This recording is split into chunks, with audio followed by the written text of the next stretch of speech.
En fait, il faut aimer travailler.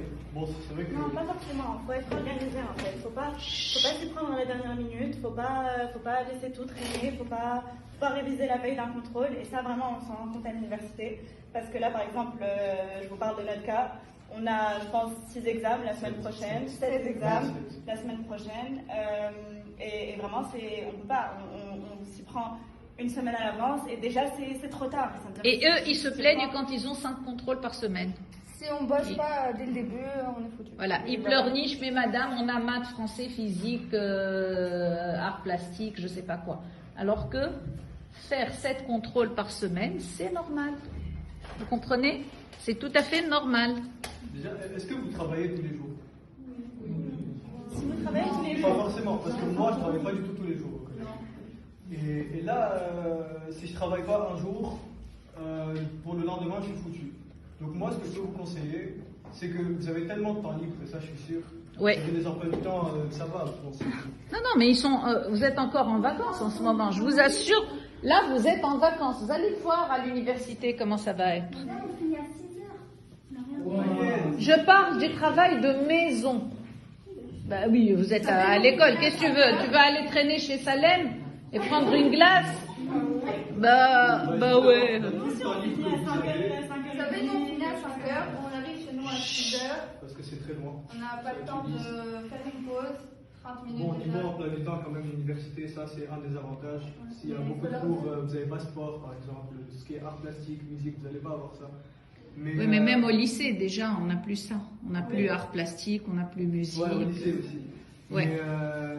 Mais justement, vraiment, aménager tout votre temps libre, même pour bosser un peu, même s'organiser à bosser, pour moi, j'appelle ça bosser. Quand tu fais, tu sais, un planning. Juste le fait de se dire, ok, demain j'ai cette matière. Je vais rentrer en cours.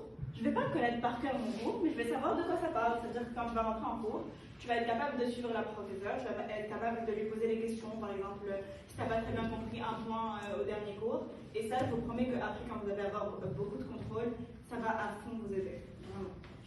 Juste comprendre son cours avant de rentrer en cours. Et être concentré en classe, ça aide énormément. Oui. Exactement. Et moi, Écoutez, ça aide énormément. Ah, mais moi, je pense que à partir du lycée, j'ai compris ça. C'était que 70% du travail se fait en classe. 70-80% du travail se fait en classe. Moi, je ne bossais pas à la maison. Pourquoi? Parce que quand Tu connaissais déjà ton j'étais cours. J'étais à fond concentré en cours, je me mettais devant. Déjà, le fait de se mettre devant, pour moi, ça a tout changé dans ma scolarité. Voilà. Tu suis, et quand tu rentres, tu vas bosser ce que T'as fait la journée.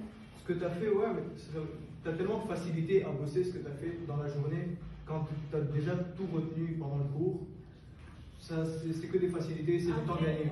Après, la chose la plus difficile, ce ne sera pas de travailler, mais de se mettre à bosser. En fait. La chose la plus difficile pour moi, c'est De commencer, de démarrer. Voilà, exactement, c'est ça la chose. Mais une fois que tu as démarré, après ça coule. C'est ce que tu as fait en classe. C'est pas, les profs ne vont pas te demander un truc que tu n'as jamais fait. Enfin, ils vont te montrer la démarche d'abord. Donc, c'est pas. Alors, jeunes gens, parlez-nous de l'expérience du bavardage au lycée.